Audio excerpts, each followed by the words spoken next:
If you ever stand at the edge of the Boulder Desert, the first thing you notice is how it just keeps going. The land stretches so far that your eyes get tired before the sand does.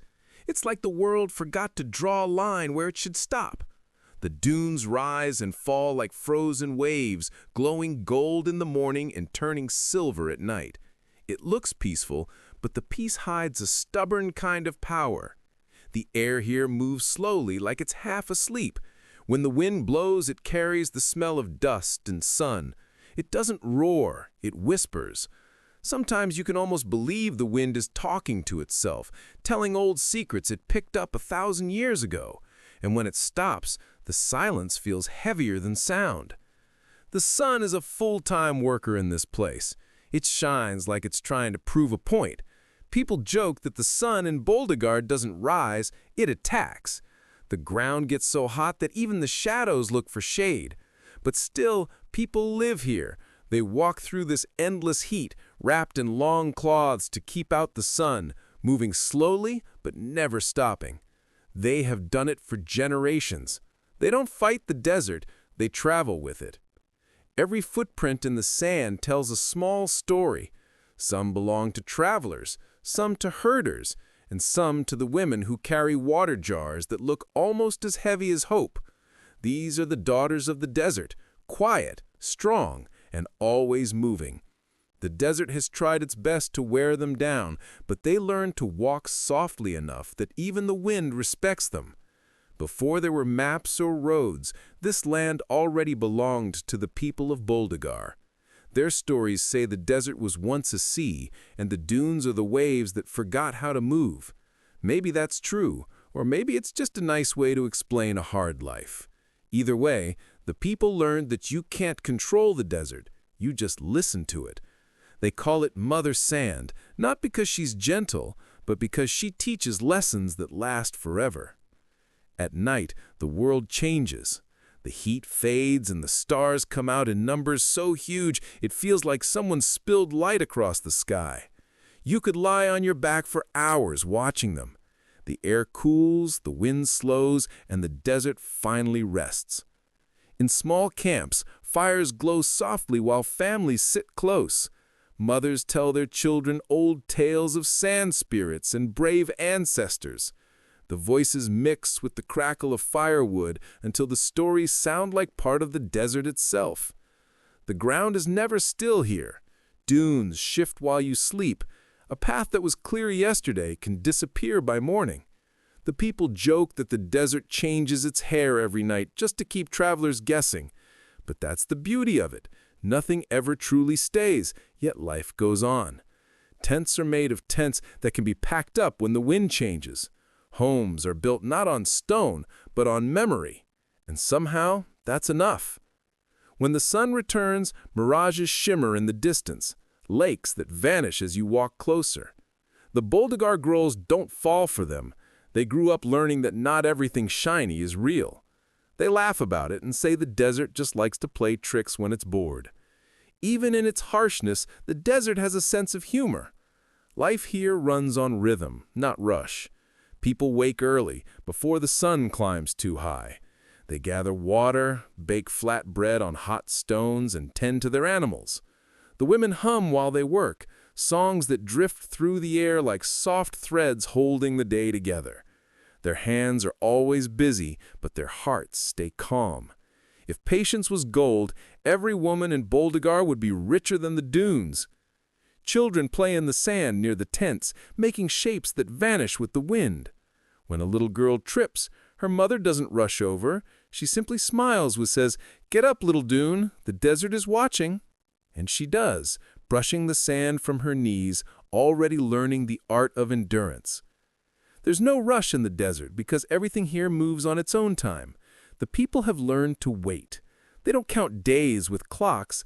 They measure time in journeys, how far the herd travels, how many nights the stars have followed them, how many stories were told since the last full moon. The desert has taught them that patience is not weakness, it's wisdom. Even when the wind howls and the sand stings their faces, they keep walking. They know that every step forward is a promise to tomorrow. The dunes may look endless, but every grain of sand is part of the same story, one of strength, silence, and survival. As the evening comes again, the heat softens and the sky turns pink and orange. The whole world feels like it's glowing from inside. The people gather once more around their small fires. A woman begins to hum a low tune, a lullaby passed down from her grandmother. The melody drifts into the dark like a soft breath. It's not just a song to help children sleep. It's a song that reminds everyone they belong here. The desert listens, calm and proud. It has seen 1,000 generations rise and fall, but the sound of that song never really changes. Maybe that's what eternity sounds like, a quiet hum under an endless sky. The fires die down, one by one, the stars grow brighter. Somewhere far away, a breeze rolls across the dunes, carrying bits of laughter, old stories, and a trace of smoke. It moves slowly, like everything else here, as if it has nowhere else to be. And when the night finally settles, all that remains is the sound of the wind brushing over the sand, the same sound that's been here since the beginning. The desert sleeps, and the daughters of Boldagar sleep with it, ready to rise again with the sun, to walk once more through the sands that never end. If you live in the desert long enough, you stop asking why people stay here. The answer is written in their faces, in the way they walk, talk, and even breathe. The people of Boldagar belong to the desert the way the sand belongs to the wind. They've been here so long that their stories feel older than time. They don't call themselves brave or strong. To them, life here isn't about strength, it's about rhythm. The desert moves in slow waves, and the people move with it. Every morning starts the same way. The first hint of dawn slips across the dunes, the air turns pale gold, and before the sun even shows its face, the women are already awake. The tents begin to stir. A soft fire crackles, someone coughs, a baby cries, and soon the camp hums with life. There's the sound of water being poured, bread being flattened, goats complaining about something no one understands, and laughter, always laughter. Even in a place this hard, the Boldagar people have learned to laugh at almost everything. Maybe that's how they survive. Breakfast is simple. Bread, a little milk, maybe some dried dates if they're lucky. Nobody rushes, but everyone knows what to do. Children chase each other between the tents, raising small clouds of dust. Old men sit cross-legged, sipping tea so strong it could probably wake the mountains. They talk about the wind, the sky, and old journeys that might have happened last year or 50 years ago. In the desert, time isn't exact. The women form the heart of this world. They work quietly but never stop moving. One tends the fire, another repairs a torn cloth, another hums as she milks a goat. It's not busy in the noisy way of cities. It's a quiet kind of busy, where everything has its own rhythm. A stranger might think it's slow, but the Boldagar people know better. The desert doesn't reward speed, it rewards patience. Their clothes are long and loose, made to fight the sun and the sand. The colors are soft, faded browns, reds and golds that blend with the land. The women wrap their scarves tight, leaving only their eyes visible. And when they laugh, their eyes do most of the smiling. The men often travel with the herds or go in search of trade, leaving for weeks or months. The women hold the camp together in their absence. They are mothers, teachers, and protectors. When something breaks, they fix it. When someone falls sick, they find a cure. They carry stories like medicine, passing them to the young so the past doesn't fade. In Boldagar, storytelling isn't a hobby, it's survival. Every evening, when the heat finally loosens its grip, families gather to share tales that keep their spirits alive. They tell of ancestors who followed the stars, of wells that appeared after years of drought, and of travelers who vanished into the dunes but left behind songs that still drift on the wind. These stories aren't written down anywhere. The people remember them word by word, like songs carved into their hearts. Even the youngest children know them. When they're asked where they learned so much, they usually shrug and say, "The desert told me." The people of Boldagar are polite but playful. If you visit their camp, they'll treat you like family. They'll offer you tea before they even ask your name. But don't try to leave without drinking at least 3 cups. They'll think you're upset with them. The first cup is for friendship, the second is for trust, and the third, they say, is for the road ahead. They believe that every visitor brings a story, and every story brings a blessing. Maybe that's why their world feels full, even when there's so little around them. But life here isn't easy. Every year brings new tests. Long droughts, sudden storms, and sometimes the slow disappearance of water wells. When that happens, the people don't complain. They simply pack up, tie everything to their camels, and move. It's not called running away, it's called following the wind. The children actually enjoy moving days. They race around while the adults load the camels. Someone always forgets a pot or a shoe, and everyone laughs. The desert has a way of humbling people, reminding them not to hold on too tightly. If you drop something, it's gone.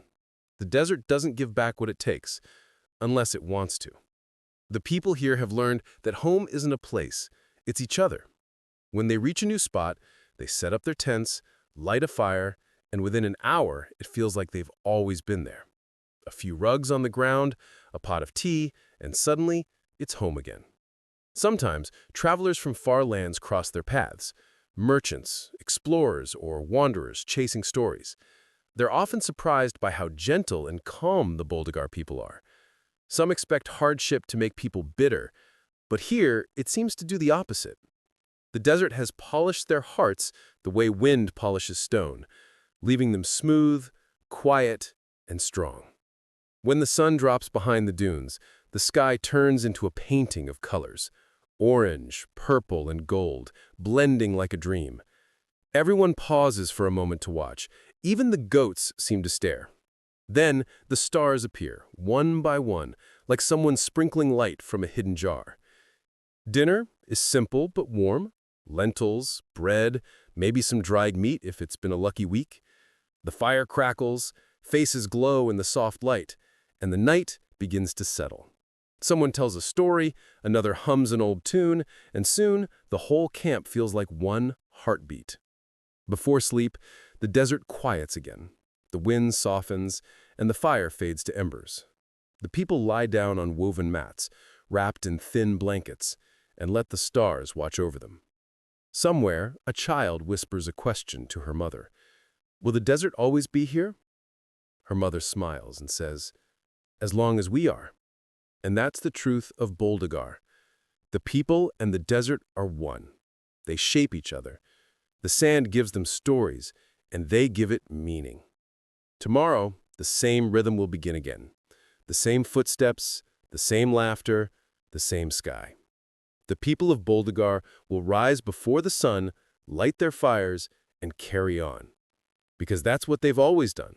Not out of duty or pride, but because it's the only way they know how to live. And when the wind sweeps across the dunes again, carrying the scent of fire and tea, the desert will hum back softly, as if saying, I remember you. The sun in Boldagar doesn't wait for anyone. It rises suddenly, spilling golden light over the dunes like someone pulled open a curtain too fast. For most people, morning means breakfast or a new day. For the people of the desert, it means work. For the women, it means another battle against the heat, a quiet one they fight with grace and stubborn smiles. In the desert, life begins under the same sky that burns everything else. When a child is born, the whole camp seems to hold its breath. There's no hospital, no loud machines, just the steady rhythm of life and the whisper of the wind outside the tent. A few women gather around, hands gentle and faces calm like they've done this 100 times before. Because they have. The air smells of sand and firewood. Someone outside boils tea, ready for when the baby cries for the first time. The people believe that every new cry is a promise, a sound that tells the desert life will continue, no matter how dry or harsh it becomes. When a baby girl is born, the older women smile softly. They know what her life will be like. They know she'll grow strong because she'll have to. The desert doesn't allow weakness. It trains you from the moment you open your eyes. One of the grandmothers might whisper, Another daughter of the dunes. And everyone nods, as if the desert itself has given its blessing. The first gift a Boldagar baby receives is shade. Someone hangs a small cloth above her face to keep the sunlight away. The second gift is a song, a soft lullaby hummed by her mother, low and gentle, like wind between stones. The tune doesn't have words, it doesn't need them. It's the same song that's been sung for generations, passed down like a secret. In Boldagar, there's no rush to name a baby. The people believe a name should fit the child, not the other way around. So they wait a few days. They watch her, how she cries, how she sleeps, how she looks at the world. If she's quiet, they give her a name that means peace. If she laughs early, they choose one that means joy. And if she stares at the sky too long, they say she's dreaming already. As the baby grows, she learns about the desert the same way other children learn to walk, slowly, carefully, and always under watchful eyes. The first time she steps on hot sand, she might cry, but her mother just smiles. The desert is saying hello, she tells her. It sounds funny, but in Boldagar, that's just how life is explained. Everything, even pain, has a story. Children play with little things here. Bits of stone, dried plants, sometimes the round shells of old beetles. Toys are rare, but imagination is not. A stick becomes a camel. A shadow becomes a friend. When the wind blows strong, they run into it laughing, letting the sand sting their faces. They grow up learning that discomfort isn't an enemy. It's just part of the world. The girls are taught early to help with chores, fetching water, grinding grain, watching the goats. At first they grumble, because who likes walking miles for water in the heat? But over time, they start to take pride in it. It becomes a small kind of strength, one that no one can take away. In the evenings, when the sun finally decides to rest, the camp changes. The air cools, the colors soften, and people gather in small circles. That's when stories come out. The elders speak, their voices slow and deep. The children listen, wide-eyed, pretending they're not falling asleep. Every story has a lesson. Some are about courage, some about patience, and a few about people who thought they could outsmart the desert and learned better. The girls listen closely. They know these stories aren't just entertainment. They're a survival guide written in words. Each tale teaches something the desert doesn't say out loud: how to read the wind, how to find water, how to see hope in emptiness. When a girl turns 10, she's no longer a child in Boldagar eyes. She's already part of the heartbeat that keeps the tribe alive. She walks taller, her scarf wrapped neatly, her steps sure. She might help her mother weave cloth or carry wood. Her laughter still sounds young, but there's a calm in her eyes that most grown-ups from the cities never learn. Sometimes she asks questions that make the elders smile. Why do we live here and not where there's more water? And the old ones answer, because this is where our stories grow. She doesn't fully understand, but someday she will. As years pass, she becomes stronger, both in body and spirit. She learns to wake before the sun, to read the color of the sky, to tell by the shape of the clouds if a sandstorm is coming. Her hands become rough from work, but her heart stays soft. She laughs easily, even when the wind steals her voice. Every now and then, the desert tests her. Maybe a journey to the well takes longer than expected, or a storm hits when she's far from camp. She might get scared, but she doesn't give up. She remembers what her mother always says: the desert respects those who respect her.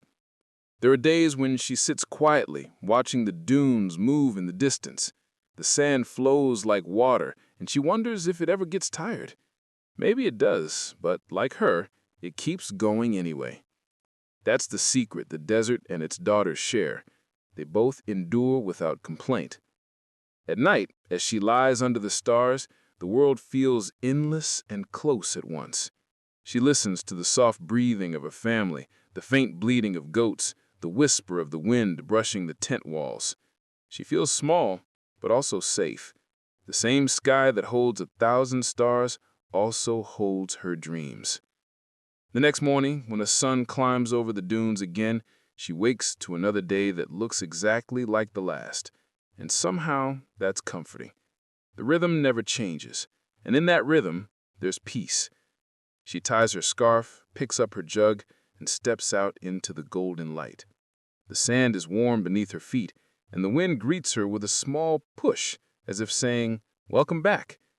She smiles and walks on, steady and calm, another daughter of the desert continuing the endless journey. The desert has two teachers, the wind and the fire. Both are patient, both are powerful, and neither ever uses words. They shape everything quietly, from the dunes to the people who live among them. In Boldagar, children grow up watching these two forces every single day. The wind moves like a restless spirit, never satisfied with stillness. The fire burns bright and short, reminding everyone how fragile warmth can be. Together, they teach lessons that no classroom ever could. The wind comes first. It's everywhere, whispering, howling, or just breathing softly over the sand. It can be kind one moment and wild the next. Sometimes it plays tricks, lifting someone's scarf or tossing sand into a cooking pot. Other times it turns serious, sweeping across the land with the sound of 1,000 footsteps. The people of Boldagar have learned to listen to it. They say the wind carries messages from faraway dunes, from travelers, maybe even from ancestors. When it shifts suddenly, everyone pauses for a second, not in fear, but in respect, because in the desert, ignoring the wind can mean trouble. A mother might tell her daughter, "Feel the wind before you leave. It knows more than we do." So she stands still for a moment, eyes closed, letting the air brush her cheeks. She feels its direction, its warmth, its mood. Then she nods, like the two of them have come to an understanding. It's not superstition, it's survival. The wind carries sand, but it also carries signs. A cool breeze means the night will be kind. A hot, dry gust means a storm is waking somewhere. And when the wind stops completely, well, that's when everyone gets uneasy. Silence in the desert isn't peaceful, it's a warning. The other great teacher, the fire, is gentler but no less important. Fire in the desert is more than light, it's life. It cooks food, keeps snakes away, and brings people together after dark. Around the flames, stories are told, songs are sung, and laughter bounces softly into the night air. But fire also has moods. Too much wood, and it becomes greedy. Too little, and it dies without a sound. The women of Boldagar know how to keep it balanced, just enough to glow steady, not enough to scare the stars. One evening, a young girl named Narration sits beside her grandmother, trying to light the family's fire. The sticks are stubborn, and the spark won't catch. She huffs, frustrated, blowing too hard. Her grandmother chuckles softly. "Patience," she says. "The fire doesn't like to be rushed. Treat it like a guest." Narration tries again, gentler this time.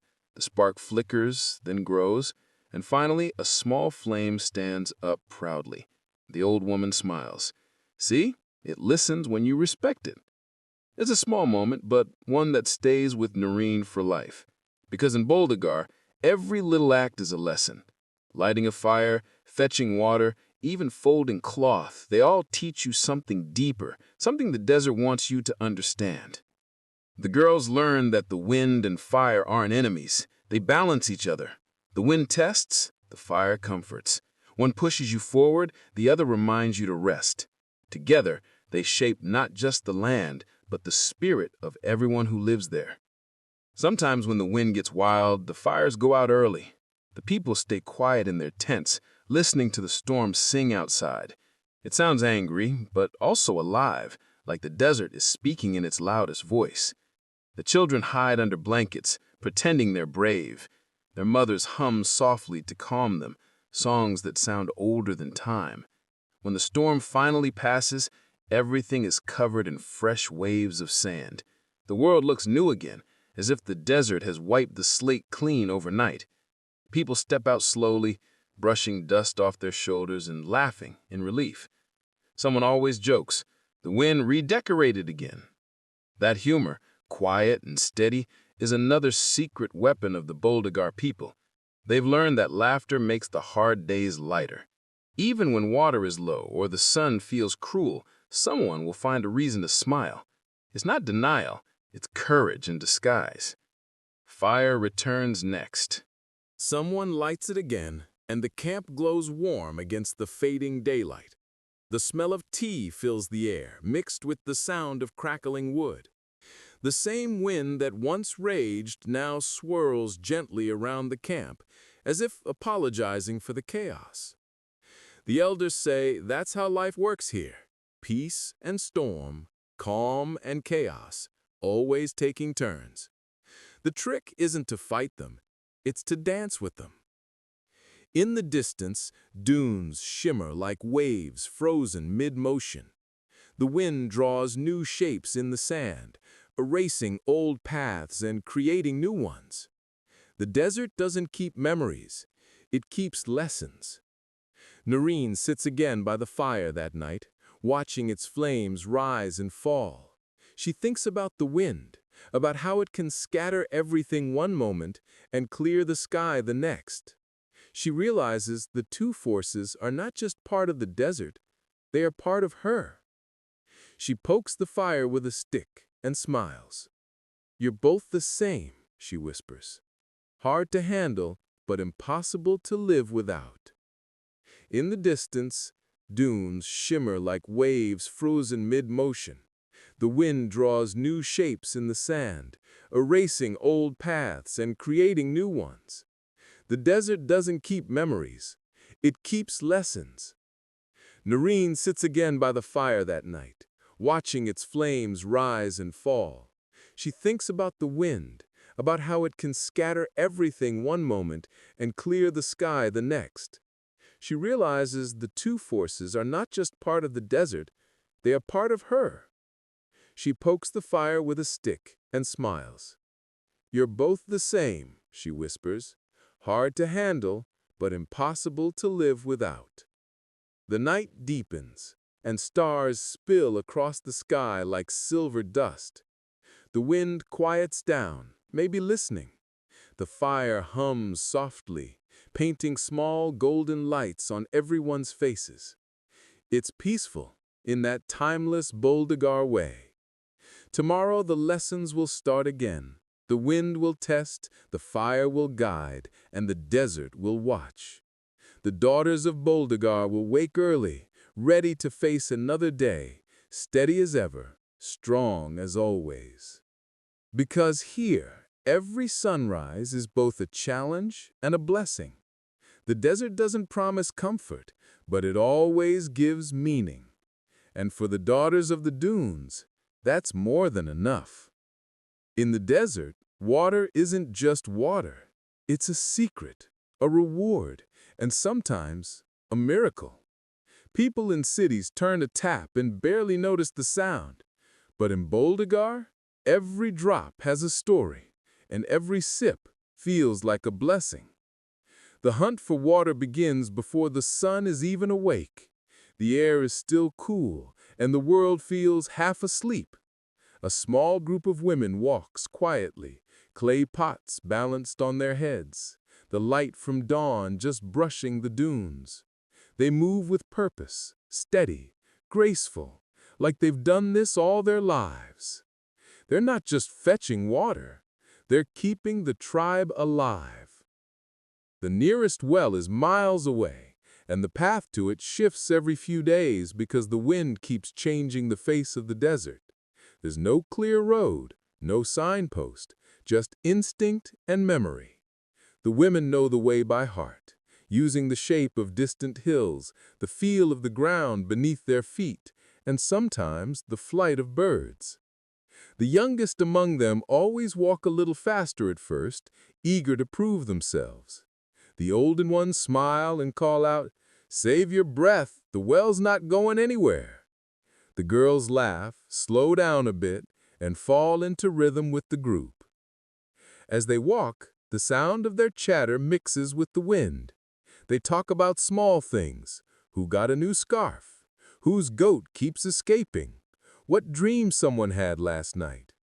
Even in this endless stretch of sand, they find reasons to laugh. It's not just a walk, it's a ritual of friendship, patience, and quiet strength. When they finally reach the well, the world feels still again. The well is a simple circle of stone, dark and deep. Its water is hidden far below, like the desert's secret heart. The women take turns lowering buckets, their hands steady, their voices soft. The sound of water splashing below is the most beautiful sound in Boldagar. It's soft, but it echoes, a reminder that even in the harshest places, life finds a way. As the buckets come up, the women fill their pots carefully, making sure not to waste a drop. The water is cool, with a faint taste of earth. They take a sip, close their eyes, and smile. In that moment, the journey feels worth it. They rest for a while under the thin shadow of a rock. Someone passes around dates. Someone else tells a small joke. There's no rush. The desert teaches that hurrying never helps. You arrive when you're meant to. On the way back, the pots feel heavier, but no one complains. They walk slower now, balancing carefully, their steps in perfect rhythm.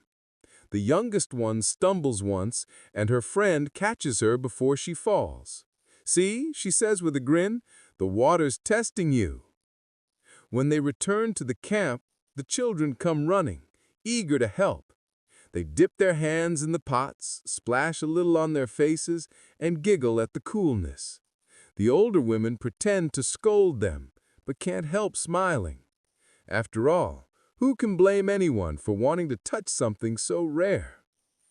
Water isn't used carelessly here. Every drop has a purpose. It cooks the food, cleans the hands before prayer, and cools the goats in the hottest hours. Even the leftover drops in a pot are given to the ground, because the people believe that if you share with the desert, it will share back. There's a story told often around the fire about the first well of Boldagar. They say long ago, when the tribe had no water left, a young girl had a dream. In it, she saw a star fall and land between two dunes. The next morning, she led the elders to that spot and told them to dig. Everyone thought it was foolish, but they did it anyway. By evening, they found water, clear and cold. Since then, they call that well the gift of the star. No one knows if the story is true, but every time someone drinks from it, they look up at the sky, just in case another star is watching. The women of Boldagar understand something most people forget. Water doesn't just keep the body alive, it keeps the heart humble. It reminds them that life is fragile, that gratitude is a daily thing, not a rare one. Sometimes, during long, dry months, the well grows shallow. Those are quiet days in the camp. Everyone speaks softer, walks slower, and prays harder. The elders say, "The desert is thinking," and they wait. Eventually, the water returns, never much, but always enough. One evening, as the sun sinks behind the dunes, a young girl sits near the water pot outside her family's tent. She watches the last light dance on the surface. Her mother sits beside her and says, "The desert hides water deep because it wants to see who will search with patience." The girl nods, pretending to understand, but she'll remember those words someday. In Boldagar, patience isn't a choice, it's a way of life. You can't rush the wind, you can't rush the fire, and you definitely can't rush the well. The people have learned to wait, to listen, to trust that what's needed will come, even if it takes time. At night, when the stars fill the sky and the air cools, the desert feels almost kind. The soft sound of water being poured echoes quietly through the camp. A few drops spill, soaking into the sand. Somewhere deep below, the earth drinks gratefully. The desert gives nothing easily, but when it does, it gives meaning. And the women of Boldagar know this better than anyone. They walk miles each day, faces wrapped, feet dusty, hearts steady, carrying not just water, but hope. And when they set down their pots at the end of the day, they smile, tired but proud, because every drop they brought home is proof of their strength, their faith, and their endless journey across the sands. In the desert, not all friends walk on two legs. Some chew endlessly, move slowly, and look like they've been thinking about the same thing for 10 years. The people of Boldagar call them companions, the camels and the goats. Without them, life in the dunes would be almost impossible. Camels are not just animals here, they're family. They carry water, food, and sometimes people, but they also carry stories. Every family has one or two that everyone knows by name. Some are calm, some are moody, and some behave like they're royalty. A Boldagar child grows up learning which camel likes what, who prefers dates, who hates loud noises, and who gets jealous if you pet another one first. They say camels remember kindness and rudeness equally well. If you treat them gently, they'll carry your load without complaint. If you annoy them, they'll give you a look, that long, unimpressed stare, and maybe, just maybe, spit in your direction. It's their way of saying respect goes both ways. Early each morning, when the wind is still quiet, the men and older boys lead the camels out to graze. The dunes are empty, but somehow the camels know where to go. They walk like they have secret maps in their heads, always finding the few patches of thorny green that appear after rare rains. Meanwhile, the women tend to the goats. Goats are smaller, noisier, and a little more dramatic.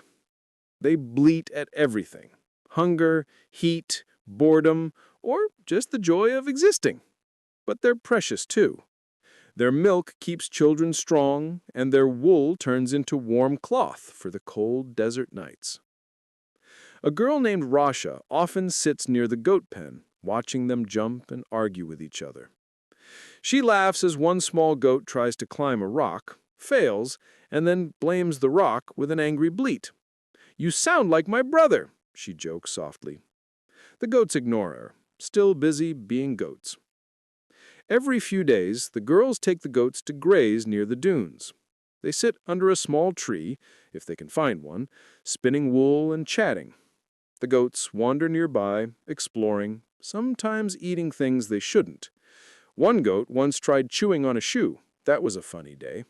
The owner shouted, "Hey, that's not grass!" The goat looked perfectly calm, as if saying, "Everything's grass if you believe hard enough." In the evenings, the camels return, tall and silent against the red sunset. Their shadows stretch long over the sand, like tired giants. The people meet them with water and gentle pats. After all, these animals walk miles every day, carrying the weight of life itself. The bond between the people and their animals runs deep. It's not just about survival, it's about trust.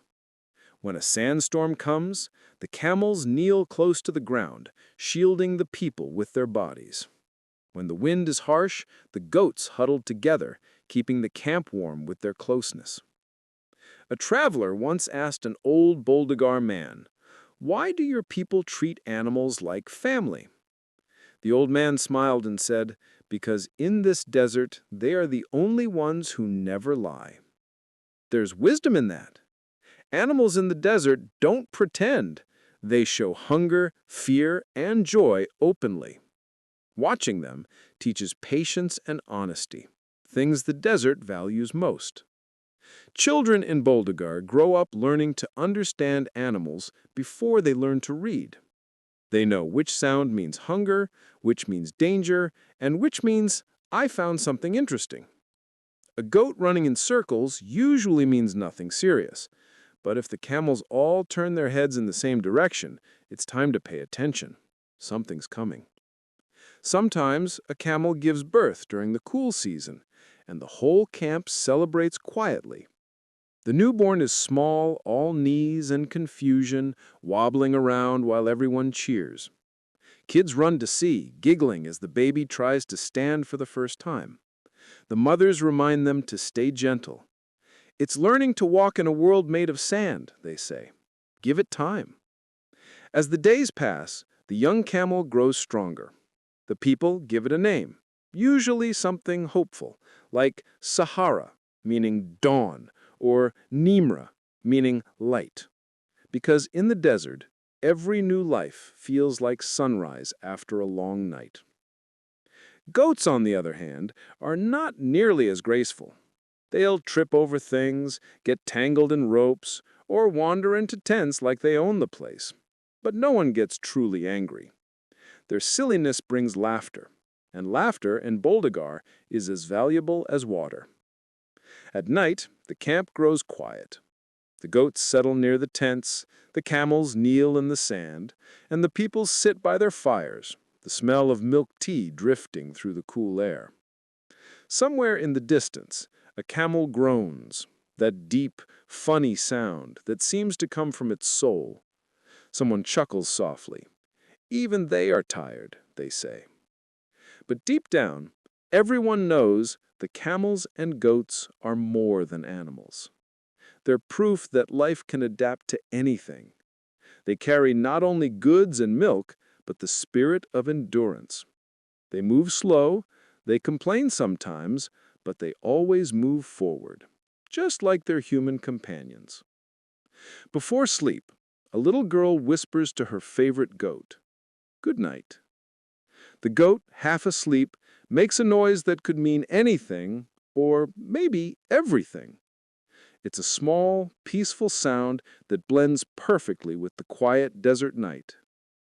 Under the same stars, a camel sighs softly, stretching its long neck, as if watching over everyone.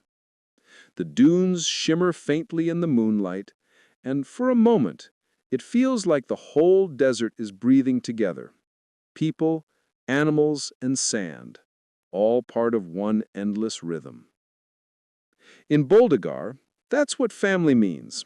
Not just the people you're born with, but the beings who walk beside you, share your water, and endure the same sun. The silent companions of the desert remind everyone that strength doesn't always roar. Sometimes it just hums quietly through the night. When the day ends in Boldagar, the desert softens. The heat slips away, the sky turns violet, and a cool hush settles over the sand. The wind, which spent all day racing across the dunes, finally rests. And that's when the songs begin. In the daylight, Boldagar is about work, fetching water, tending animals, surviving the sun. But at night, life changes its pace. People gather around small fires, children curl close to their mothers, and the air fills with the quiet hum of stories and songs. The stars are endless here, scattered across the sky like spilled salt. Some shine bright and steady, others blink softly like they're listening. The people of the desert say every star holds a memory. When someone sings beneath them, the stars lean closer to listen. The songs of Boldagar aren't loud or fancy. They're simple, old, and full of heart. Sometimes they tell of brave ancestors who crossed the sands long ago. Sometimes they speak of lost loves or journeys that never ended. And sometimes they're just gentle lullabies to help children fall asleep after long, hot days. A girl named Narration sits beside her grandmother, the same one who taught her how to light a fire. Her old woman's voice is soft, cracked with age, but strong in spirit. She begins to sing a tune everyone knows, a melody older than anyone can remember. The words are few, mostly hums and sighs, but the feeling in them runs deep. As the song flows, the fire flickers, casting gold on everyone's faces. The children sway lightly, eyes heavy. Even the camels nearby seem to listen, their ears turning toward the sound. When the song ends, there's a silence, not empty, but full. The kind of silence that wraps around you like a blanket. Then someone starts another tune, this one lighter, faster, with a bit of clapping. Laughter spreads easily. The desert, quiet all day, suddenly feels alive. Music in Boldagar doesn't come from instruments, at least not the kind most people know. A simple drum made from goat skin, a few stones clicked together, a wooden flute carved by hand. But it doesn't need more than that. Here, rhythm is everywhere, in the beating of hearts, in the crackle of the fire, in the soft sweep of the wind. Sometimes a young boy or girl tries to make up new verses. Everyone laughs when they stumble over the words, but the elders nod proudly. The songs must keep growing, they say. If they stop, so do we. There's one song that always appears before the night ends. It's called "The Journey Never Sleeps." No one knows who wrote it. Maybe no one did. Maybe it just appeared one night, born from the wind. The song tells of the desert itself, of how it watches, waits, and remembers everyone who walks across it. Its chorus is simple. The sun may fall, the wind may rest, but the journey never sleeps. The people sing it softly, like a prayer. And when they do, something changes in the air. It feels like even the stars pause for a moment, listening to their old friends below. After the singing fades, the camp grows quieter. The older ones sip tea, the children drift into dreams.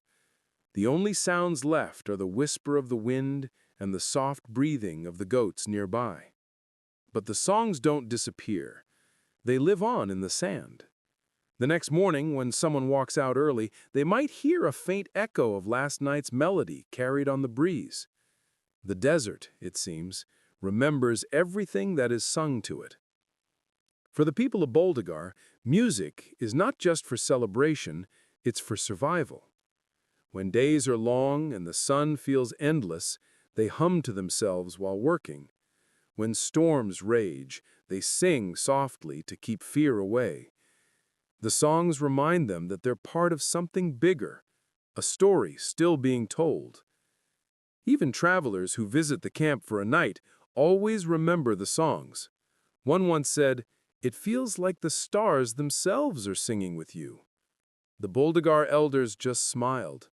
"Maybe they are," one replied. Narration, lying under her blanket that night, listens as the last voice fades. She stares up at the sky, her eyes tracing the familiar constellations. She thinks about how the stars seem to shimmer a little brighter after every song. Maybe they're clapping in their own quiet way. Her grandmother whispers nearby, half asleep, "Never stop singing, child. Even if no one listens, the desert will." Narine smiles, eyes closing slowly. The night deepens. The fires shrink into glowing embers and the sand cools. The dunes stretch endlessly, calm and silver under the moon. It's peaceful. The kind of peace you can only find when the whole world has agreed to rest for a while.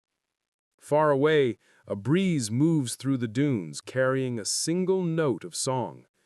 It's so faint, you'd almost miss it. But it's there, the sound of a people who have learned to live, love, and dream in a place that gives nothing easily. Because in Boldagar, music is more than sound. It's memory. It's hope. It's the heartbeat of the endless journey. And as long as there are stars above and sand below, someone will keep singing beneath them. No matter how quiet the desert looks, everyone knows it can change its mood in an instant. One moment, the dunes rest peacefully under the sun, calm and golden. The next, the sky darkens, the wind roars, and the whole world disappears behind a wall of sand. In Boldagar, these are the moments that test everyone, the storms. People here don't call them disasters, they call them visitors. Angry ones maybe, but still visitors. The desert doesn't mean harm, it just reminds you who's in charge. The first sign of a storm is never the wind itself, it's the light. The color of the sky shifts, turning from pale gold to a deep, heavy orange. The air feels thick, as if even breathing takes effort. Children stop playing, goats start bleating nervously. Somewhere in the distance, the dunes begin to move, slowly at first, then faster, like waves gathering strength. A mother looks up and calls, "Inside, everyone." It's not shouted, it's firm, practiced. They've done this before. The whole camp springs into motion. The women pull down cloths, tighten ropes, secure pots and tools. The men bring the camels closer, making them kneel and cover their faces with cloth. The animals understand. They've lived this dance for generations, too. The wind hits suddenly.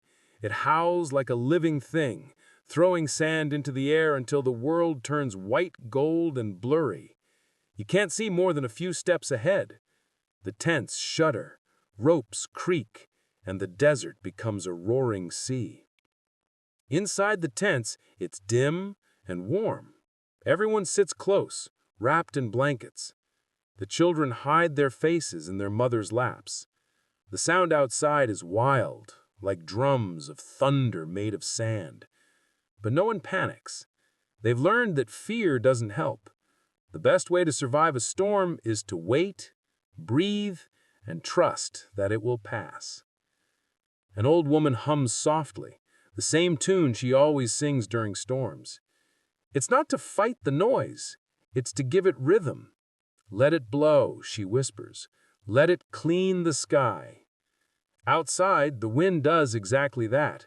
It tears across the dunes, reshaping everything. Old footprints vanish, new ones form. The desert erases its own memory every time the storm comes. Sometimes a young child asks, "Why does the desert do this? Doesn't it like us?" And the elders always answer, "The desert doesn't like or dislike. It just is. Like the wind, like time." The storm might last an hour or a whole night. You never really know. But inside the tents, people tell stories to pass the time. Someone talks about the biggest storm they ever saw, when the sand piled high as the camels' backs. Another remembers how the sky turned so dark that even the stars hid. The children listen, wide-eyed, half scared and half amazed. When the storm finally begins to calm, the silence that follows feels strange, heavy, almost too quiet. No one moves at first. Then someone lifts the tent flap just enough to peek outside. The air is still full of dust, the ground uneven, but the worst is over. Slowly, people step out, blinking in the pale light. The world looks new again. Dunes that once stood tall have shifted to new shapes. Paths are gone, replaced by smooth waves of untouched sand. The air smells different, sharp and clean. It's as if the desert took a deep breath and started over. The camels stretch their long necks, shaking off the dust. The goats wander cautiously, sniffing the ground like detectives on a new case. The people smile quietly. They've seen this before, and they know the desert may destroy, but it also renews. The next few days are always busy. The camp gets rebuilt where needed, the ropes retied, the tents straightened.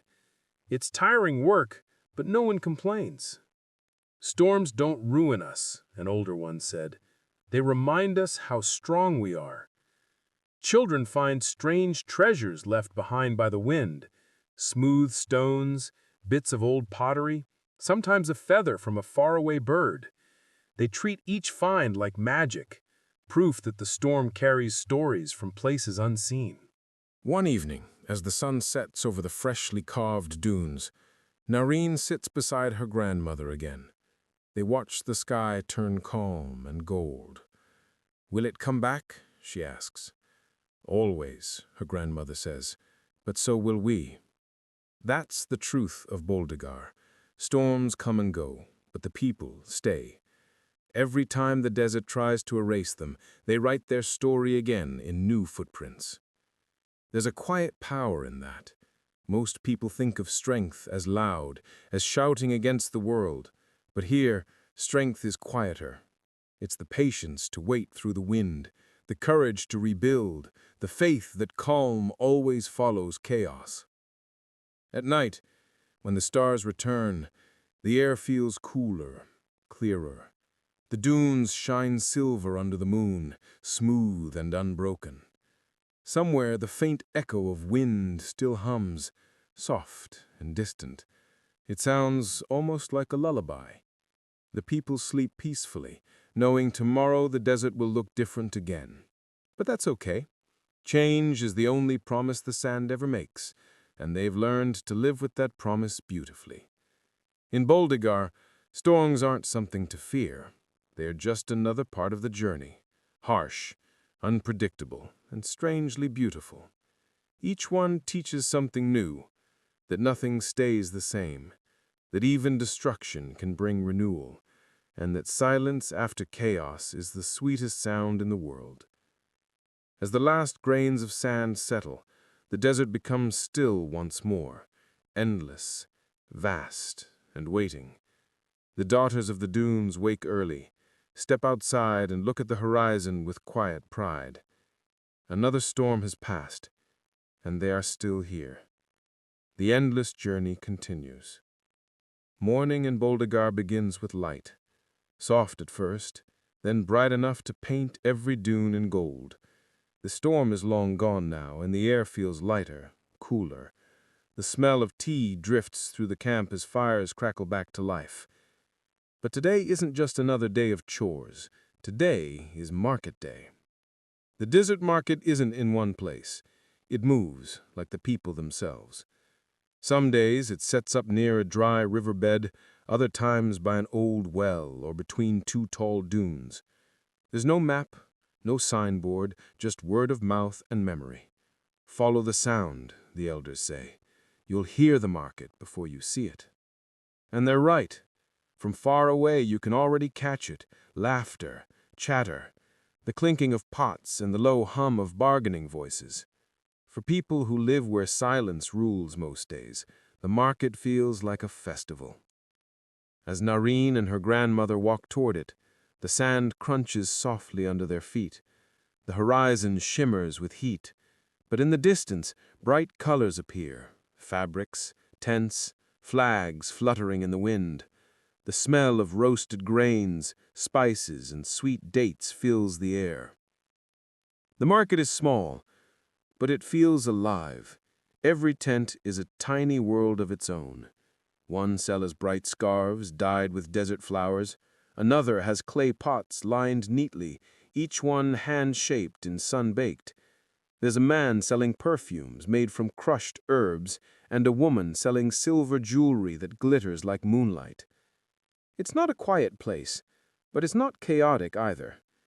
It's a gentle buzz, everyone talking, laughing, haggling softly but kindly. Here, no one shouts. Even bargaining feels like a game. "You ask too much," one woman says with a smile. "Only because you look like you can afford it," the seller replies, grinning back. Children run around carrying dates on sticks, licking sugar from their fingers. Some chase after goats that clearly want no part in their fun. A few young men play flutes near a corner, filling the warm air with a cheerful tune. The melody floats between the stalls like sunlight itself. Narine's grandmother stops at a tent selling fabrics. She runs her fingers over the cloth, soft, light, colored in shades of sand and sky. "This one," she says, holding up a pale blue piece. The seller nods approvingly. "Good choice. It matches the desert after rain." Nearby, Narine's attention is caught by a man selling small wooden carvings. They're shaped like animals, camels, birds, even tiny lizards. Each one has a different expression. "This one looks sleepy," she says, pointing to a small camel. The man chuckles. "Then it belongs to you. You have sleepy eyes too."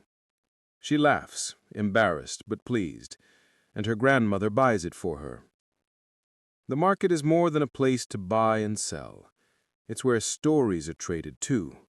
Travelers bring news from faraway places, a city where the streets are paved with stone, a sea that stretches beyond sight, a mountain where snow never melts.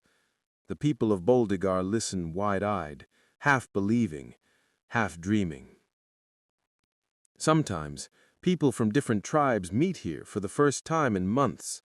Old friends hug tightly. Promises are made. "We'll meet again next moon," they say, knowing it might take longer, but hope is enough. The market gives everyone a taste of connection, something the vast desert rarely allows. In one corner, an old storyteller sits beneath a faded canopy, his face hidden behind a scarf. Children gather around him, clutching pieces of sweetbread. His voice rises above the crowd, slow and steady. He tells of ancient queens who rode through sandstorms, of hidden wells that appeared only to the pure of heart, and of stars that guided lost travelers home. Every now and then, someone laughs at his jokes or gasps at his twists. Even adults stop to listen for a while before returning to their stalls. The storyteller ends each tale the same way, and that's how the desert teaches, quietly and with a long memory. By midday, the sun is high and the air grows thick with heat. People pull their scarves tighter to shield their faces. The market slows down. Shade becomes treasure. Sellers fan themselves lazily, and buyers sip tea under makeshift cloth roofs. That's when the market takes its sweetest turn: music. Someone starts drumming softly on a clay pot. Another joins with a flute, then another with hand claps. Soon, a circle forms, and the rhythm builds. It's not planned, as it never is, but somehow it always happens. The song rises like laughter, not too loud, but joyful. Even the camels sway their heads to the beat. Narration watches, smiling, her new wooden camel in her hand. For a moment, everything feels perfect. The people, the sand, the sound. As the sun begins to lean west, the market starts to fade. Tents come down, goods are packed, and the laughter turns softer, slower. The people of Boldigar never linger long in one place. By sunset, the dunes will look empty again, as if nothing ever happened. Only a few footprints and scraps of fabric will remain, until the wind takes those too. But the memory of the market stays with the people. It travels with them, tucked into stories they'll tell on quiet nights. Do you remember the man with the wooden animals, or the woman with the blue fabric? And everyone will smile, because the market isn't gone, it just moved on, like everything else in the desert. As they walk back to camp, Narration folds her little camel tight. Her grandmother looks at her and says softly, "Every journey needs rest, and every heart needs laughter. That's why the market comes." The stars are already beginning to appear when they reach home. The desert glows faintly in the fading light, endless, peaceful, alive. And somewhere far away, under another dune, someone else is setting up their tent, waiting for the next market to begin. Because in the land of sand and silence, even the smallest gathering is a celebration of life. The desert hides many secrets, but it never gives them up easily. Some say it takes a lifetime to learn where the dunes end and the stories begin. One of the greatest mysteries told in Boldigar is about the hidden oasis, a place so beautiful, so still, that even the wind forgets to blow there. The elders say it appears only to those who truly need it. Travelers lost for days dreamers who refuse to give up, or people searching for something more than just water. The oasis isn't marked on any map. You can't find it by looking. You just have to keep walking until the desert decides you've earned a little kindness. One early morning, before the heat wakes up, Narration walks with a small group toward the horizon. The air feels fresh, the kind that almost tastes sweet. They're not exactly searching, but every traveler in Boldigar hopes, secretly, that one day they might stumble upon the oasis. The dunes stretch endlessly ahead, smooth and gold. The sand crunches softly beneath their feet. Camels sway slowly, their shadows long and thin across the morning light. The world feels quiet, as if it's holding its breath. Hours pass. The sun climbs higher. The air grows heavy. The desert starts to shimmer, not just from heat, but from illusion. Sometimes it looks like water glitters in the distance, waving and inviting. But everyone in Boldigar knows that trick. The desert likes to play with eyes. It shows you what you want most, then turns it into nothing but light and dust. Don't chase the sparkle, Narine's grandmother once told her. If the water is real, it will wait for you. By midday, the travelers stop to rest under a small ridge. The sand feels like fire, so they spread cloths to sit on. Someone passes around a skin of warm water. It's never cold, but in the desert, even warm water tastes like a blessing. As they rest, a soft wind begins to blow. Not harsh, just gentle, like a whisper. The air changes, carrying a faint smell that no one can quite name. Not dust, not smoke, something cleaner, greener. Everyone looks up. The oldest man in the group smiles slowly. Smell that? That's not desert wind. They rise, curious but calm, and follow the breeze. The sand begins to shift under their feet, firmer now, cooler. The light grows softer. Then, as they crest a low dune, the world ahead changes completely. There it is, a patch of green, shimmering softly in the golden sea. Palm trees stand tall and still, their leaves glinting in the sun. The sound of water, real water, ripples faintly through the air. The hidden oasis. It's smaller than the stories make it sound, but far more beautiful.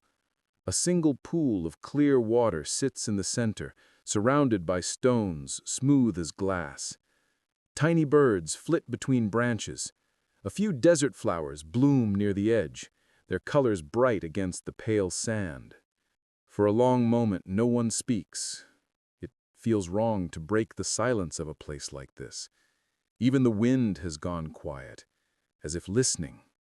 Then, Narine steps forward slowly and kneels by the water.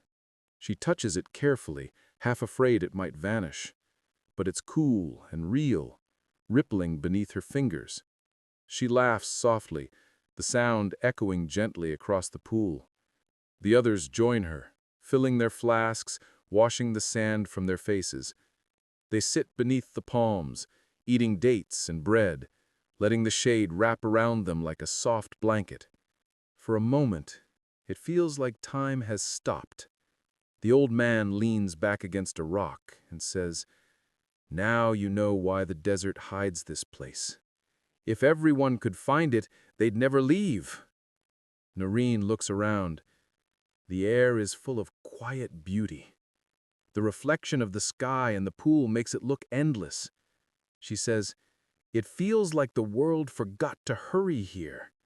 Her grandmother nods. That's why it's called hidden. Not because it's far, but because most people don't slow down enough to see it. The words linger, soft and true.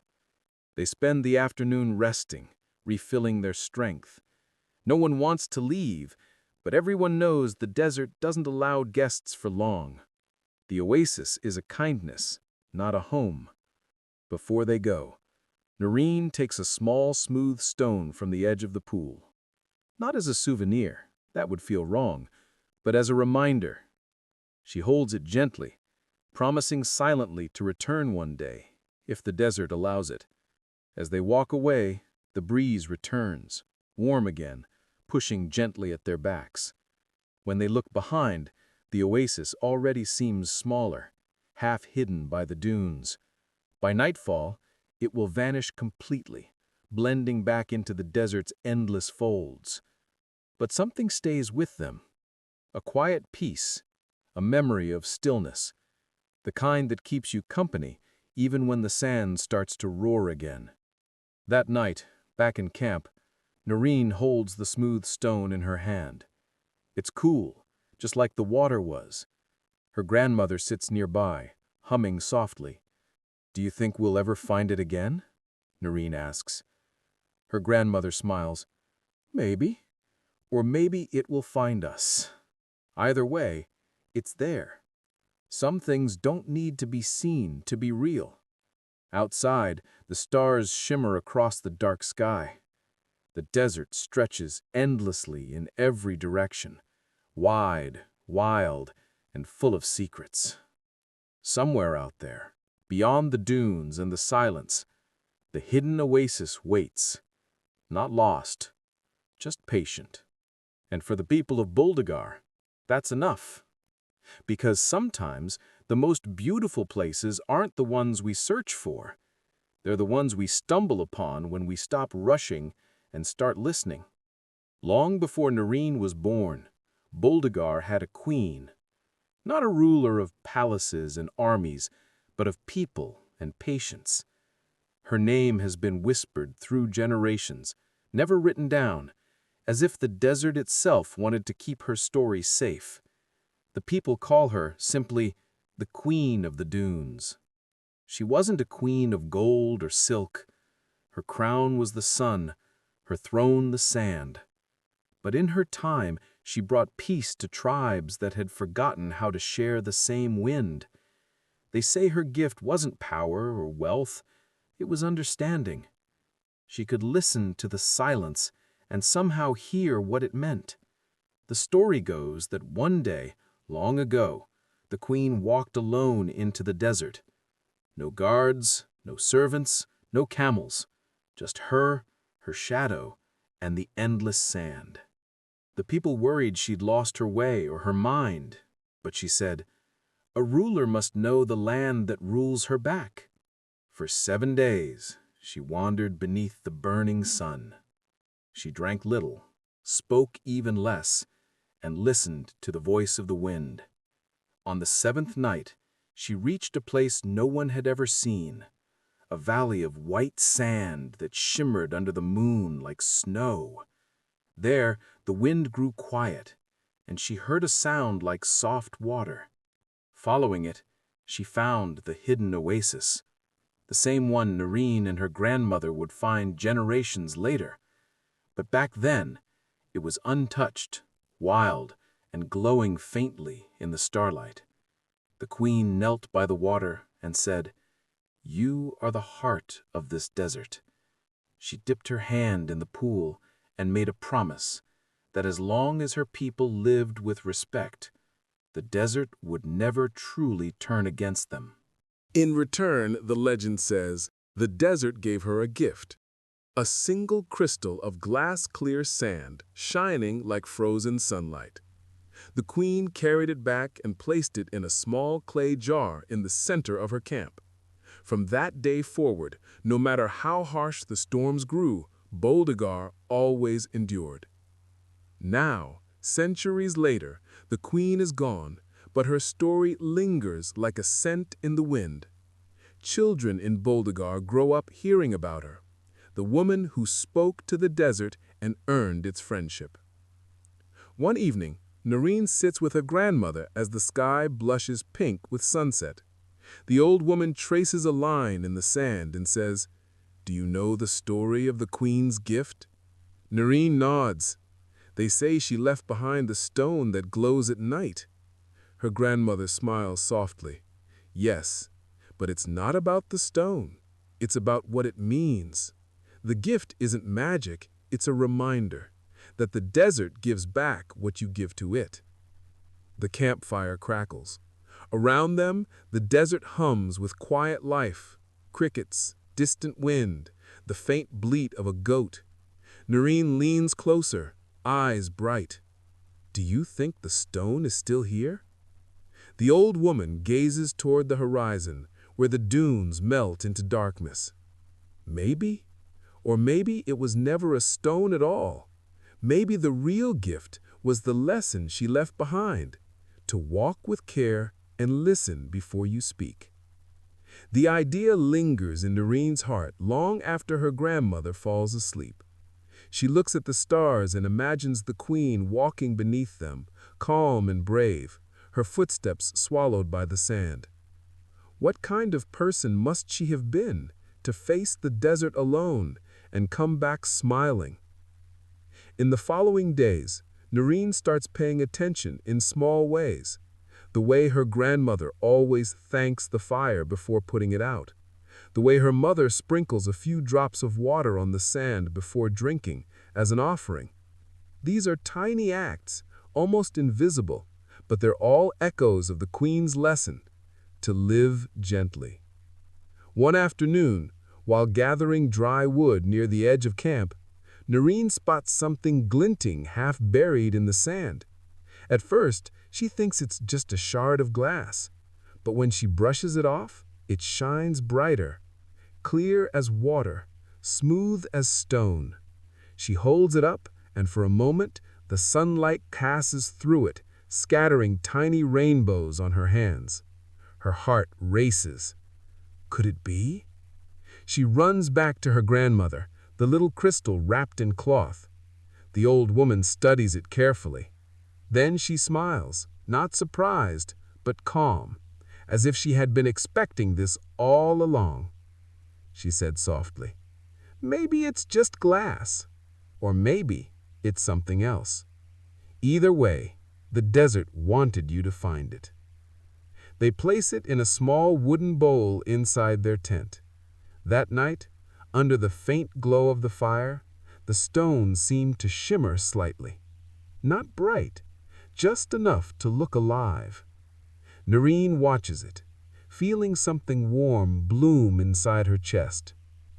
The next morning, she wakes to a sky painted gold and pink. The storm clouds from days before have finally vanished.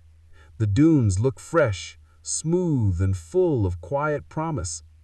The crystal rests where she left it, catching the first light of the day. Narration smiles. She doesn't tell anyone else about it.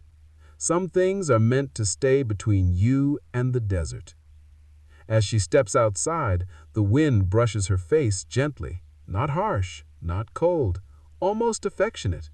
She laughs softly.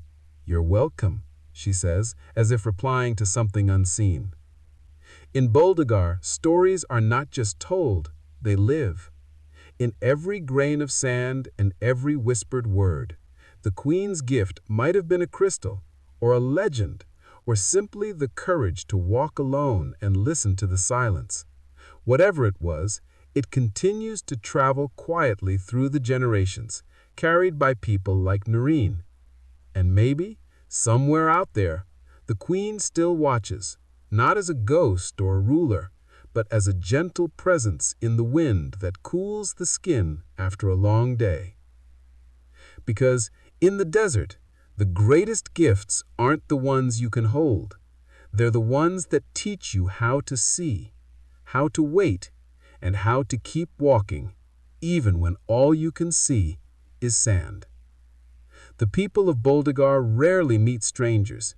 The desert keeps most visitors away. It's too wide, too dry, too quiet for those who don't know how to listen to it. But once in a long while, the wind brings someone unexpected. It was a still morning when the traveler arrived. The sky was pale blue, the dunes soft with early light. From afar, he looked like a mirage, a single figure walking slowly across the sand, a small bundle slung across his back. Narration saw him first while helping her grandmother collect dry branches. At first, she thought it was just heat haze, but the shape kept moving, steady and real. She shaded her eyes and whispered, "There's someone out there." The traveler came closer, step by step, until his face appeared clear through the shimmer. He was not like anyone from Boldagar. His clothes were heavier, his skin lighter, his sandals thick with dust. His eyes, though, were gentle, tired, and full of curiosity. The elders met him at the edge of camp. They didn't point weapons or shout questions. They simply watched, quiet but cautious. The desert had taught them that strangers could be both gift and danger, often at the same time. The traveler bowed respectfully. "Peace to you," he said, his voice hoarse from dryness. "I am from the north. My name is Aram. I've been walking for many days. I seek water, and maybe stories."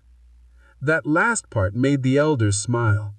Stories are a kind of currency in Boldagar, sometimes worth more than food. One of them nodded. "You are welcome to share our fire. The desert doesn't turn away those who walk with respect." They offered him water first, then tea, strong and sweet, brewed with herbs that tasted faintly of mint and smoke. Aram drank slowly, his hands trembling just a little.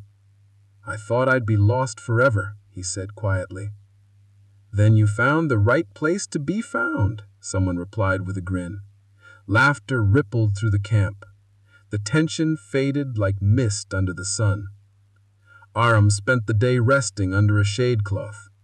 He spoke softly, answering questions the children asked with patient smiles. He told them about his home far north, a land of stone hills, tall grass, and rivers that froze in winter. To the people of Boldagar, this sounded like a dream. "Frozen water?" one boy gasped. "Like ice?" Aram chuckled. "Yes, like clear stones that melt when you hold them." They couldn't imagine such a thing. In Boldagar, water was life, rare, precious, never to be wasted. The thought of it lying still and cold made them shiver with wonder. That night, as stars bloomed above, Aram joined the people by the fire. He listened to their songs, tapping his fingers gently to the beat. When the music faded, he asked, "May I tell you a story from my home?" The elders nodded. In the desert, sharing a story is a sacred thing, a bridge between hearts. Aram began softly. He spoke of mountains covered in white, of long nights filled with dancing lights in the sky. He spoke of his village by a frozen river, and of his mother, who taught him that every journey begins with one kind step. His voice was calm, steady, carrying warmth even when he spoke of loneliness. The people of Boldagar listened spellbound. They never seen snow or rivers or green forests, but they could feel what he meant. The ache of missing, the joy of returning, the pull of the horizon calling you forward. When he finished, there was silence. The fire cracked softly. Someone sighed. An old woman finally said, "Your land sounds like a mirror to ours, full of challenges, full of beauty." Aram nodded. "Maybe the world isn't as different as it seems. It just wears different clothes." That night, he slept under the stars, wrapped in a borrowed blanket. The air was cool, the sand soft. For the first time in many moons, he slept deeply, without dreams of thirst or fear. In the following days, Aram helped the people fetch water, mend tents, and care for animals. He wasn't strong, but he was willing, and that was enough. The children followed him everywhere, curious about his accent, his stories, his strange northern knife that gleamed like silver moonlight. Narration especially liked talking to him. She asked endless questions. What's snow like? Does it hurt to touch? Is it true trees can be taller than houses?" He laughed softly. "Yes, all of it. But your desert has its own kind of magic. You just have to look differently." One evening, as they watched the sunset paint the dunes red, Aram said quietly, "You know, where I come from, people tell stories about the desert. They think it's empty, cruel, unforgiving." Nareen smiled. "That's because they never listened. The desert isn't empty. It just speaks softly." He looked at her, eyes warm. "You sound like a teacher." She laughed. "I sound like my grandmother." The days passed, and Aram began to look stronger. His cheeks lost their tired hollowness. His voice grew lighter. The desert had accepted him. When it was finally time to leave, he stood before the camp, his bag packed again. "Thank you," he said. "You gave me more than water. You gave me peace." The eldest man handed him a small pouch of dates and said, "Remember, if the wind ever turns you back this way, you have a home here." Aram bowed deeply, his eyes glistening in the morning light. "And if you ever find yourselves in the north, follow the frozen river. My people will know you by your kindness." As he walked away, the sand slowly swallowed his footprints. The people watched until he disappeared into the golden horizon. That night, the stars shone brighter, as if marking the end of a small but meaningful chapter. Nareen sat by her grandmother, looking northward, and whispered, "Safe travels." Her grandmother smiled. "Every traveler leaves a story behind. That's how the desert remembers." And somewhere beyond the dunes, the wind carried a soft echo, a song from the north, blending with the songs of Boldigar, joining the endless hum of the desert that never forgets those who listen. The moon had been growing fuller each night, and with it came a quiet excitement through Boldigar. The people called it the Moon Festival, a time when the desert seemed to breathe softer, when laughter mixed with the wind and old songs returned to life. For weeks, the girls of Boldigar had been gathering colored fabrics and polishing their jewelry made from shells, copper, and little stones that shimmered like stars. The men repaired the drums and flutes. Even the camels seemed to sense something special coming. They grew restless but happy, kicking up small clouds of sand that glowed in the afternoon light. The Moon Festival wasn't about wealth or showing off. It was about remembering ancestors, journeys, and the promise that even in a place as harsh as the desert, beauty always finds a way to bloom. As the sun dipped behind the dunes, a soft orange glow covered everything. Nareen stood by her grandmother, helping light small oil lamps made of clay. The flames flickered like tiny hearts, pushing back the gathering night. Her grandmother smiled, her face lined with gentle wisdom. "Do you know why we light these lamps?" she asked. Nareen nodded. "To guide the spirits of those who walked before us?" The old woman chuckled. "Yes, and also to remind ourselves even the smallest light can hold back the darkness." All around the camp, laughter began to rise. Children ran barefoot between the tents, chasing the glow of lamps. Women spread soft carpets over the sand, setting out bowls of dates, nuts, and bread. The air smelled of tea and roasted grains. When the moon finally climbed high, full and silver, the festival began. The sound of drums rolled across the dunes, deep and slow, like a heartbeat waking the desert. Then came the flutes, their notes dancing on the wind. The people clapped, their rhythm perfectly in tune with the earth beneath their feet. Narration joined the circle of girls, each wearing bright scarves that fluttered like butterfly wings.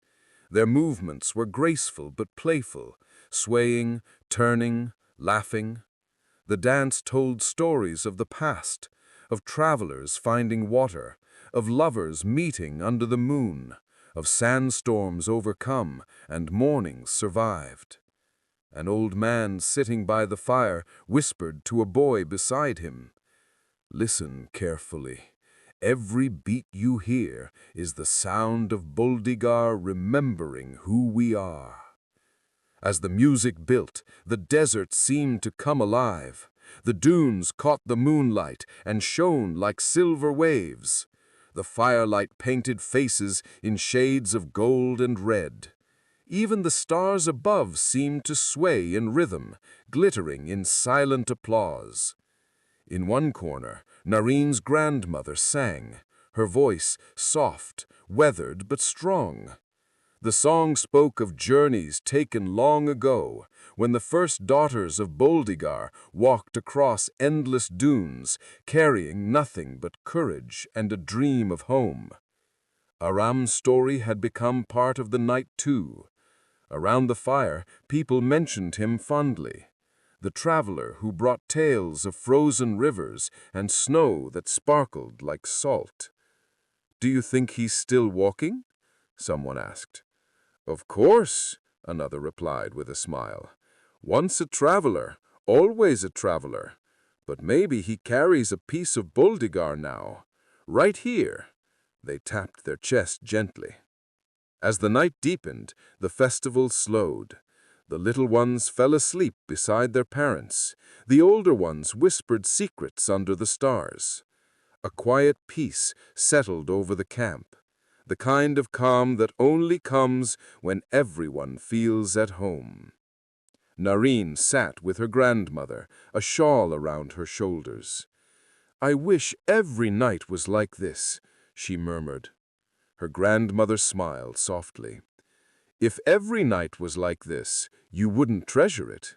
The beauty of the moon is that it waxes and wanes. So does joy. That's what makes it precious." Narine looked up at the moon, glowing strong and silver. It felt close enough to touch. The desert stretched endlessly around her, but she didn't feel small. She felt part of something vast and kind. Somewhere beyond the dunes, a gust of wind picked up, carrying laughter, music, and the scent of tea across the sands. For miles around, the desert echoed with the soft heartbeat of Boldigar's people celebrating life, memory, and togetherness. Later that night, when most had fallen asleep, the elders stayed by the fading fire. They spoke quietly of the year that had passed, of hardships faced, of wells that had run dry, of rains that had come just in time. One of them said, "The desert teaches us patience. Every dry season is followed by a bloom. We just have to wait long enough." Another nodded, "And every child born here carries the strength of 1,000 ancestors. Even when we are gone, they will keep walking the endless journey." The fire crackled, sending tiny sparks into the night sky, as if the stars themselves were being born anew. Narine stirred in her sleep and smiled faintly. Maybe she was dreaming of the stories told that night, of dancing, of laughter, of travelers and moons and endless sands. But if you listened closely, you could still hear it, the faint rhythm of drums in the wind, a whisper of joy left behind. The Moon Festival was over for another year, but its spirit lingered in every heart. For in Boldigar, every grain of sand holds a memory, and every sunrise carries a promise that the journey never truly ends. The days after the Moon Festival were quiet, almost too quiet. The desert seemed to be resting, like a tired giant after a long dance. The air was still and heavy. The kind of silence that makes people pause before speaking. Even the camels walked slower, their heads low as if they could sense something waiting beyond the horizon. It began with the wind. Not a gentle breeze this time, but a low hum that grew and grew, rolling across the dunes like distant thunder. Narration stood outside her tent, feeling the sand lift softly around her feet. The sky, once golden, began to turn pale gray. Her grandmother came out, leaning on her stick. "Close the cloths, child," she said quietly. "The desert's about to test us." The people of Boldagar knew storms well. They didn't panic, they prepared. The women tied the tents tighter, covering the openings with thick blankets. The men brought the animals closer and secured the water jars. Children were gathered inside, each clutching something small, a doll, a stone, a carved shell, tiny comforts in the middle of great winds. By the time the first wall of dust arrived, the sky was gone. The world turned into a blur of swirling gold and red. The sound was like 1,000 whispers all shouting at once. The desert had awakened.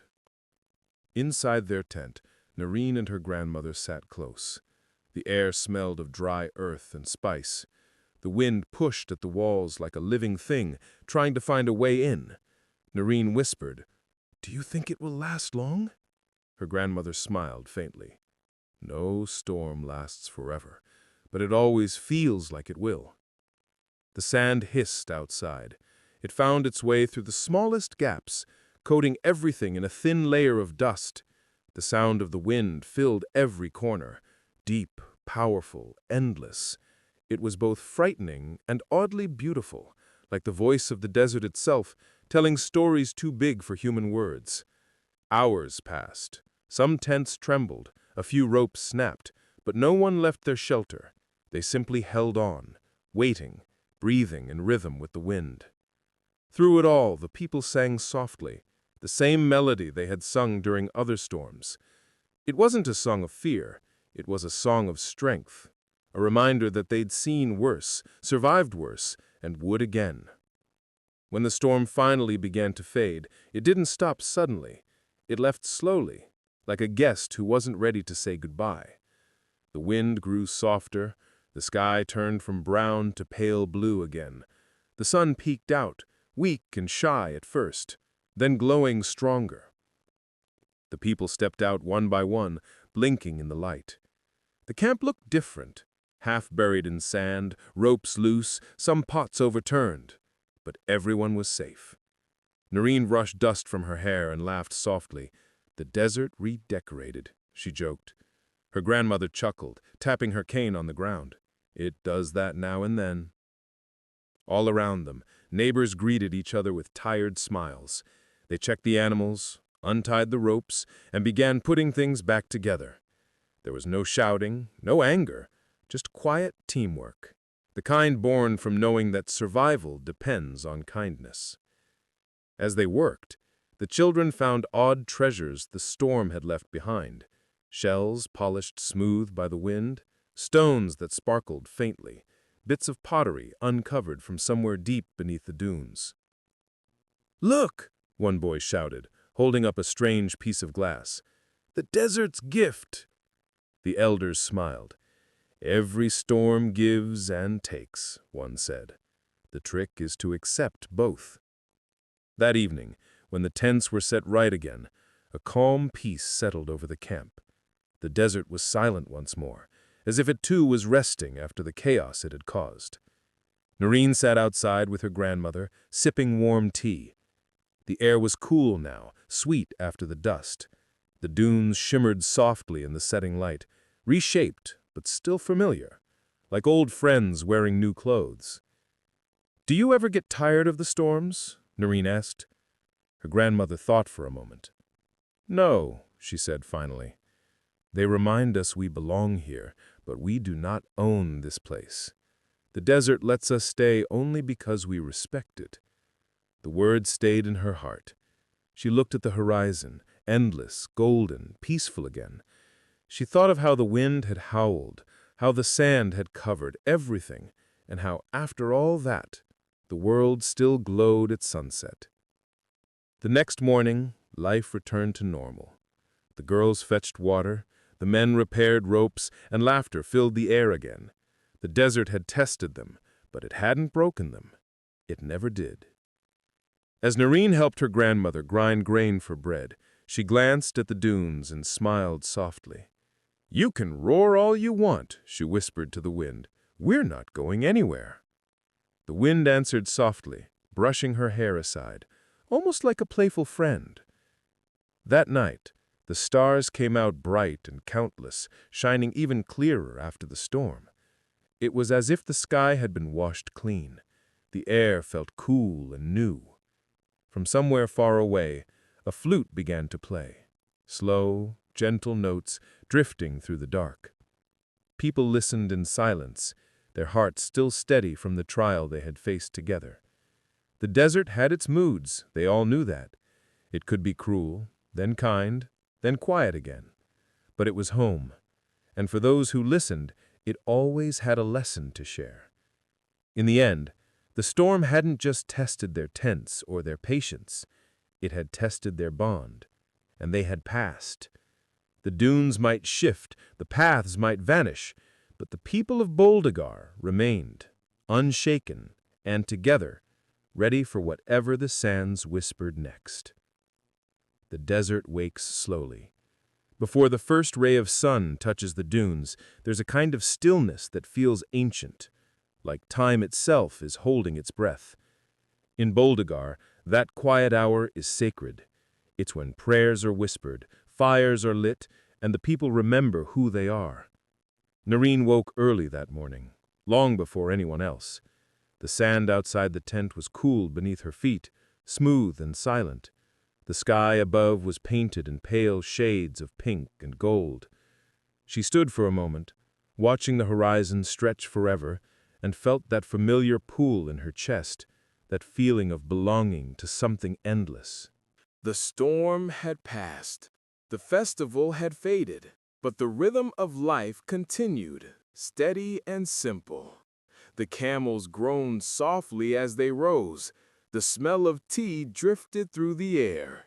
A new day had begun, just like all the days before, yet somehow it felt different. As she walked toward the water tent, she noticed how the dunes had changed shape again. The old paths were gone, replaced by new ones.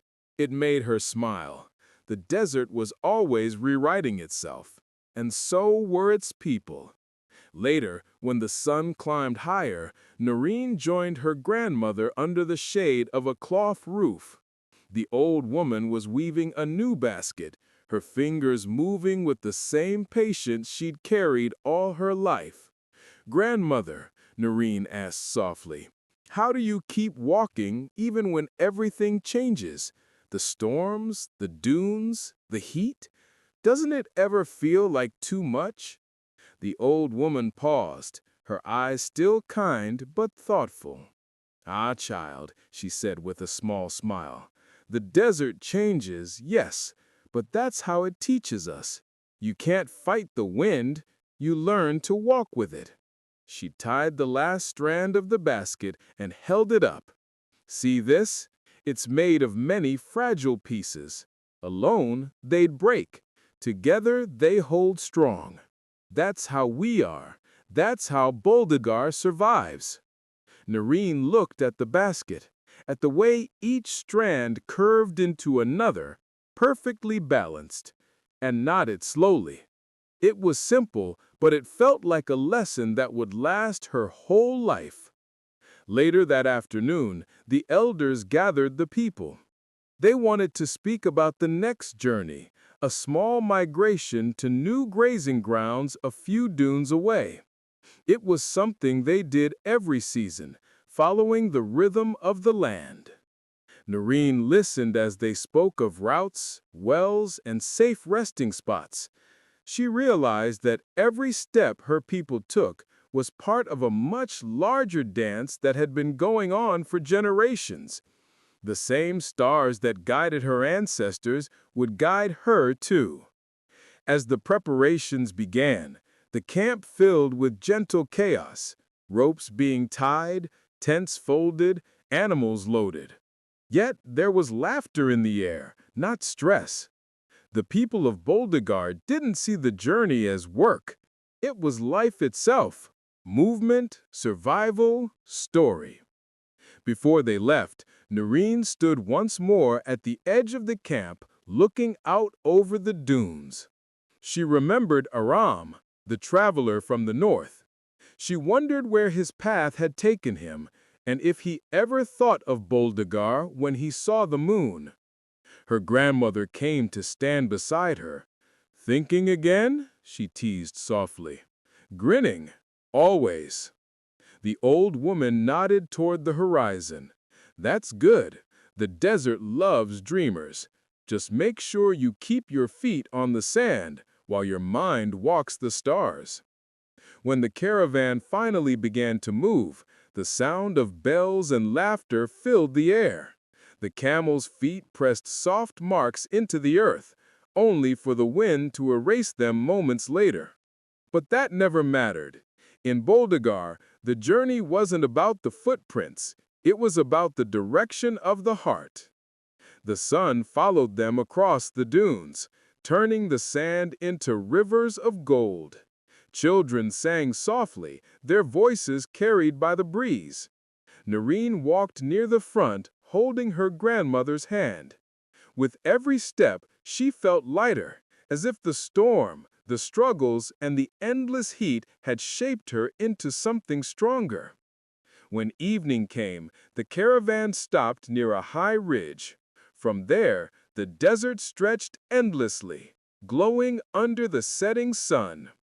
The people set up their tents again, laughing as they built their small world from nothing but patience and sand.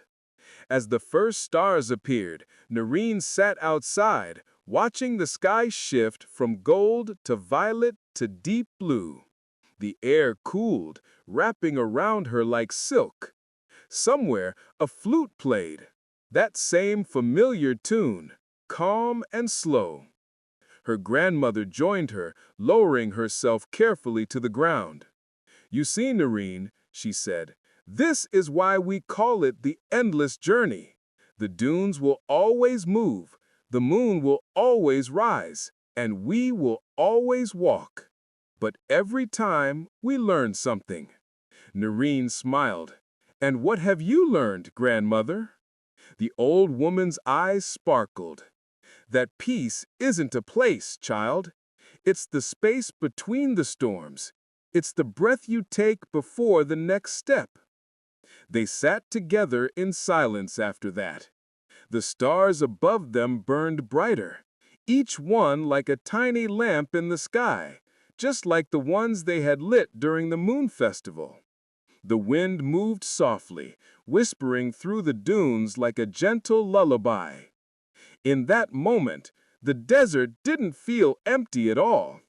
It felt alive, full of stories, laughter, memories, and quiet hope.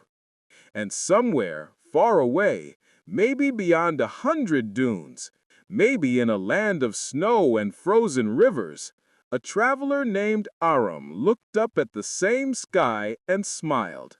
The desert, he knew, would never truly leave him. As the night deepened, the camp grew quiet. One by one, the lamps dimmed, and the people of Boldegar drifted to sleep, wrapped in the soft hum of the desert wind. The moon rose high, lighting their path even as they dreamed. The journey would continue tomorrow, and the day after, and for generations yet to come. Because that's what it meant to be a daughter of the desert. To walk with courage, to love with patience, and to find beauty even in the hardest places. The wind sighed gently over the dunes, carrying the last embers of their fire into the starlit sky. The desert listened, as it always did, and whispered back, a promise, soft and eternal. The journey never ends.